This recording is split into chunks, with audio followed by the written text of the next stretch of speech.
It's the To Kill a Mockingbird movie by Lewis Stepp and Braden Mills.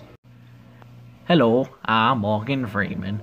This is a movie depicting To Kill a Mockingbird theme by Lewis Stepp and his unpaid intern, Braden Mills. The theme of this book is that you will never know someone truly until you walk around in their skin. Through this movie, you will see the prejudice and other smart words that the main protagonist Scout has to endure. Theme is the message you learn from a story. The subject of the story. You find theme in the story by looking at the setting, when, where, and at what the characters learn. The theme we have chosen is affected by the setting of the book, which is 1930s Maycomb, Alabama, told by Scout as an adult. Since Scout lives in Alabama, she must live through racism and social inequity. This affects the people she meets and knows. When she meets new people, she doesn't know who they really are because of world events and other community things. When she finally walks around in their skin, she sees that they live completely different lives and that she didn't know them truly before. So without further ado, I give you To Kill a Mockingbird by Lewis Stepp and Braden. Our story begins in the small town of Maycomb, where our protagonist Scout is awaiting her first day of school. I can't wait to go to school. It's gonna be lit. Time for school. Miss Caroline Fincher said, "Hello, children. I am Miss Caroline Fincher." Now, hello, Morgan Freeman again. Miss Caroline was one of those special teachers. Like how sometimes you go to a McDonald's and the cashier doesn't look depressed. It just rarely happens. But anyway, Miss Caroline was something else. She was no more than 21. She had auburn hair, pink cheeks, high heel pumps, red and white striped dress, and she looked and smelled like a peppermint drop. Oh, wait, children, that was a real rootin' tootin' nice book now, wasn't it? Hey, Miss Caroline, what is it, my boy? How old is you, my boy? Old enough to beat your butt. I bet. Get up here, Scout. Get beat. Taking you out. Horrific death scene cannot be shown because of the violence and gore shown.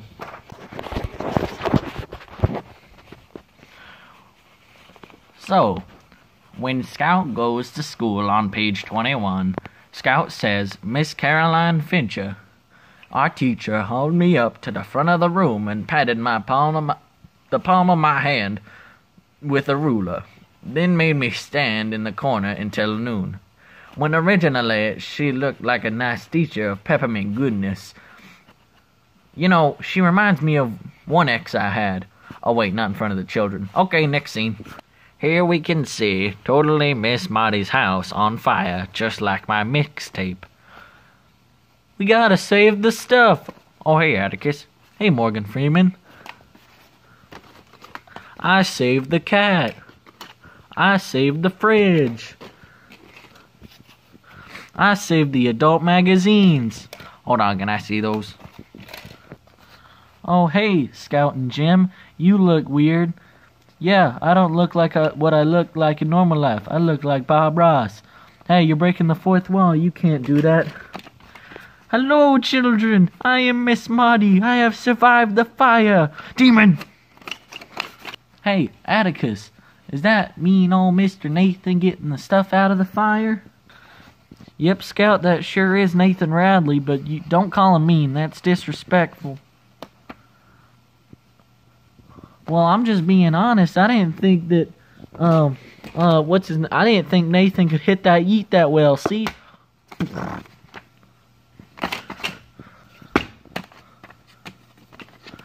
Hello.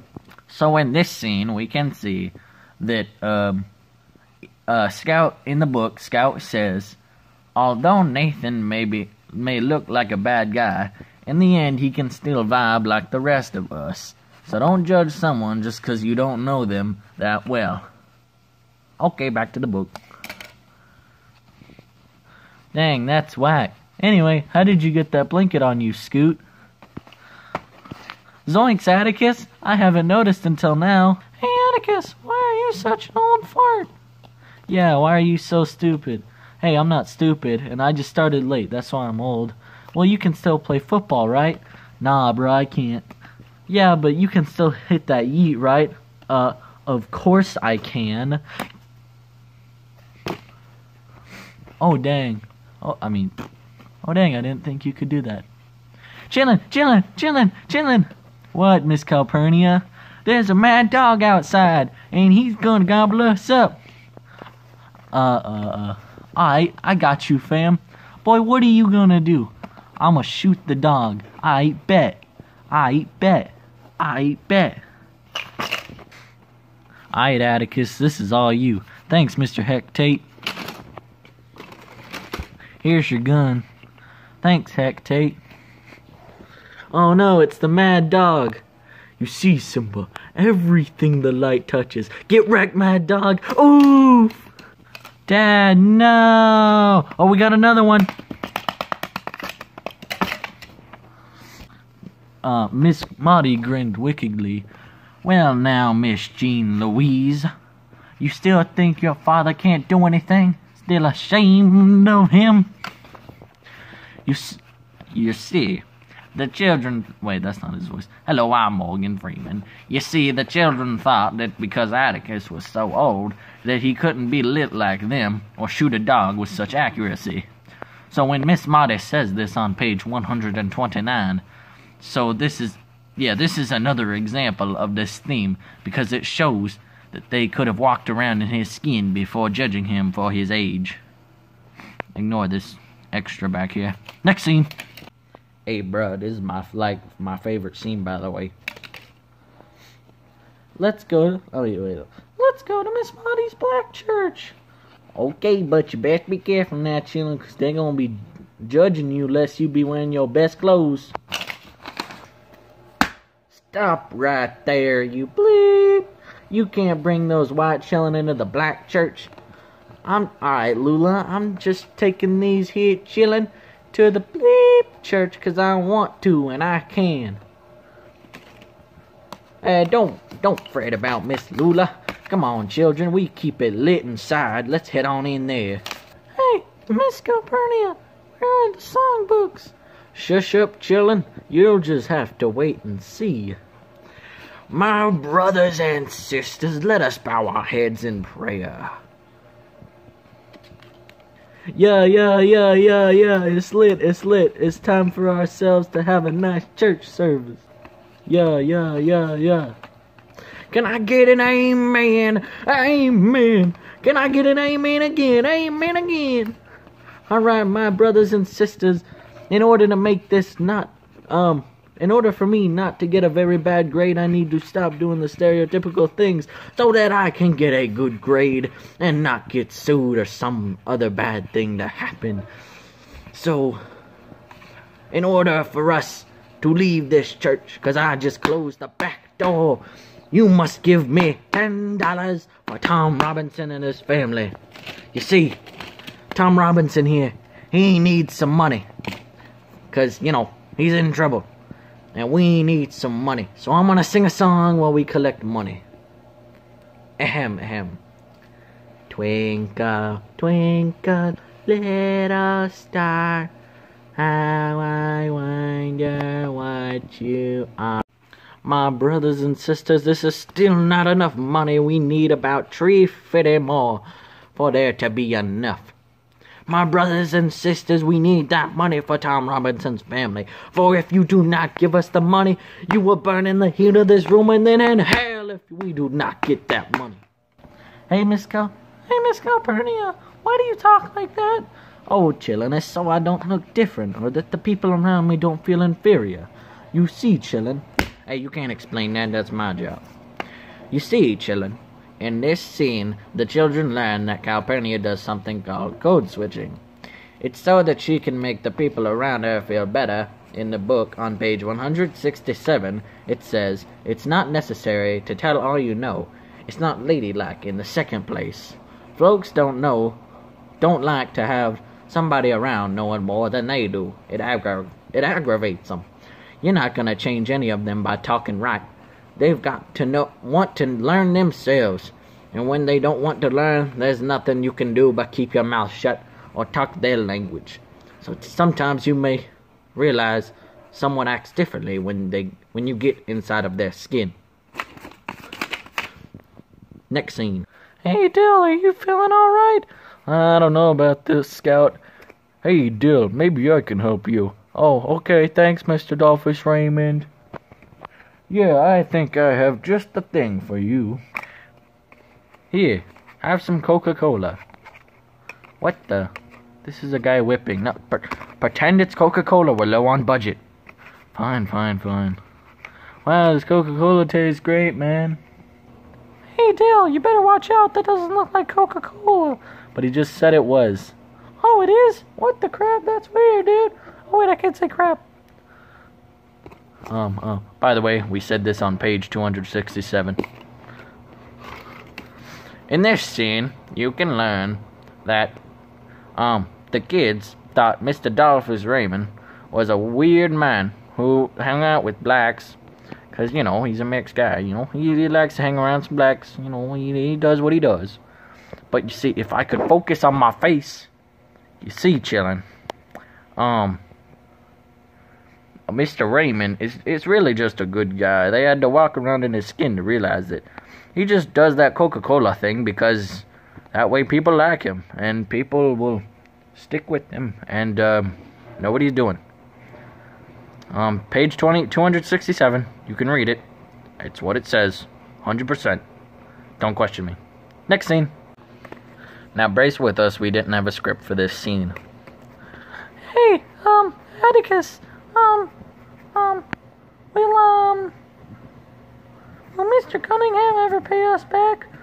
Well, not in money, but before the year's out, I'll have been paid. You watch.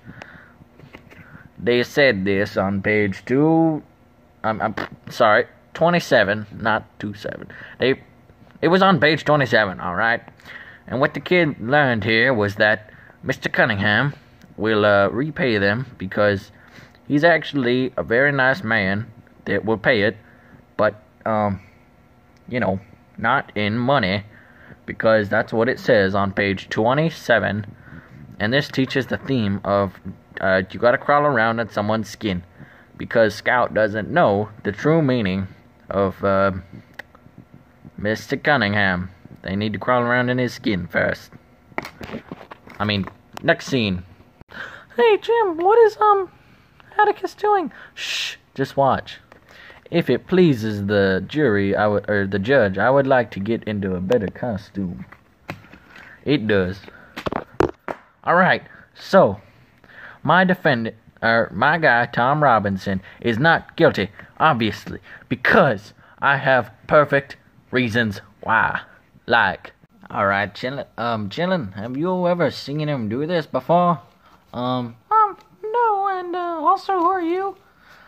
As Atticus unbuttoned his vest, unbuttoned his collar, loosened his tie, and took off his coat, Scout thought to herself on page 271, he never loosened a scrap of his clothing until he undressed at bedtime.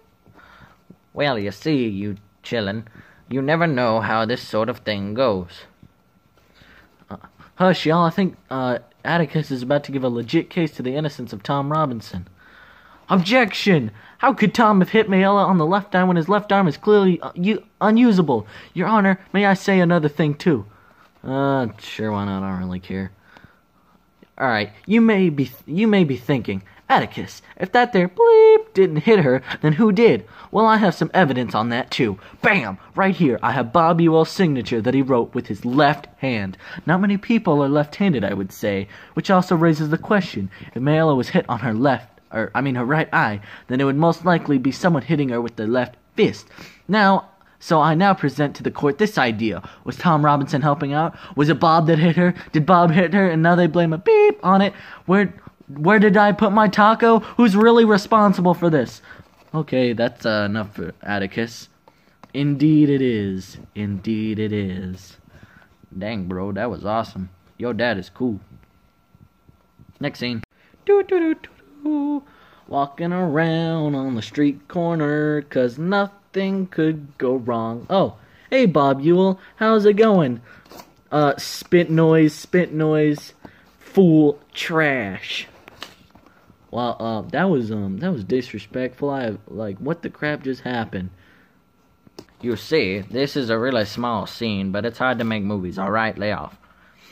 But anyway, in this scene, you learn that Bob seems like an alright guy, you know? He kind of goes around and just vibes, you know? He just tells people when they're in a tree or not. And, you know, he kind of has some cool clothes, I guess. But then we learn from the court case and in this scene that he is actually, in fact, the opposite. Bob turns out to be a mean old man with a bad temper and a drinking problem. In the book on page 291, it says that when Mr. Ewell approached him, cursed him, spat on him, he also threatened to kill him, which in my opinion is crossing the line, 'cause that's a bit extreme. Next scene. Okay, Miss Dubose, here's your stuff. I'm tired of messing around with you. Hey, Atticus, why does Miss Dubose suck? Well, you see, Scout, Miss Dubose was a morphine addict, and she took it as a painkiller for years. You guys were actually helping her try and get off it, you know? You were, doing a social justice like, I don't know, Batman or something. This was said on page 147.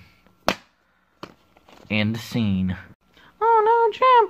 Help me! Bob Ewell's coming to kill us! Bro, I gotta get out of here too. Come here, chillin'. Come here, chillin'. I'm gonna kill you. Dang, bro, you smell like alcohol. I ain't been drinking. You're the one that's been drinking. Alright, time for y'all to die. Fool, the hero of the story has arrived. Pew, pew, pew, pew, pew, bang. Dead. Oh, no. Oh, Bob's dead. Disrespectful. I butchered that entire scene. Please don't judge me. Give me an A, please. Hey, Boo. In the book, it says that when Scout met Boo, this is what the book says. When I pointed to him, his palms slipped slightly, leaving greasy sweat stakes on the wall, and he hooked his thumb in his belt.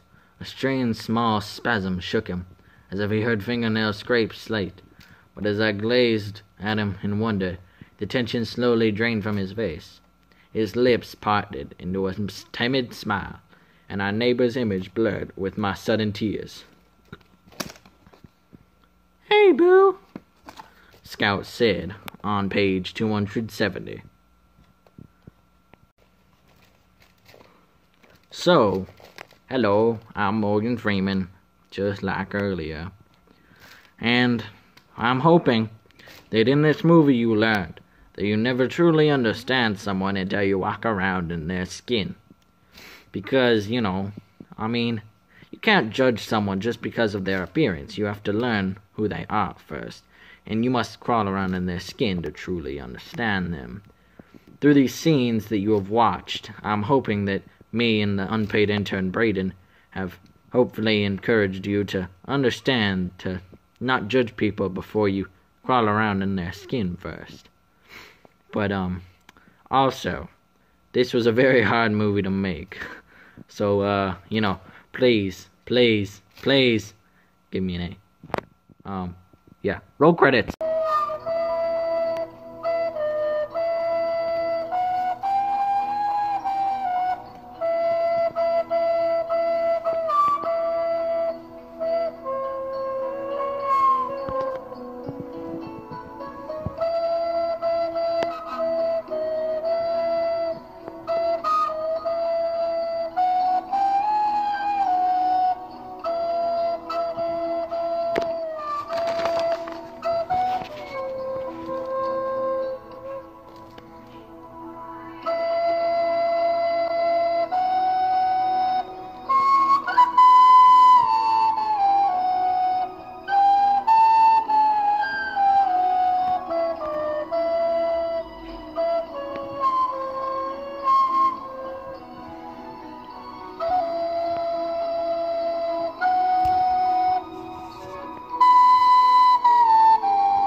It's almost over. I'm on the last scene. I can finally... So in case you're wondering what goes on behind a movie, I'm writing the credits here. I got all the characters, my script, and my motivational music. It takes a whole lot of work. And at the character... What kind of script is this?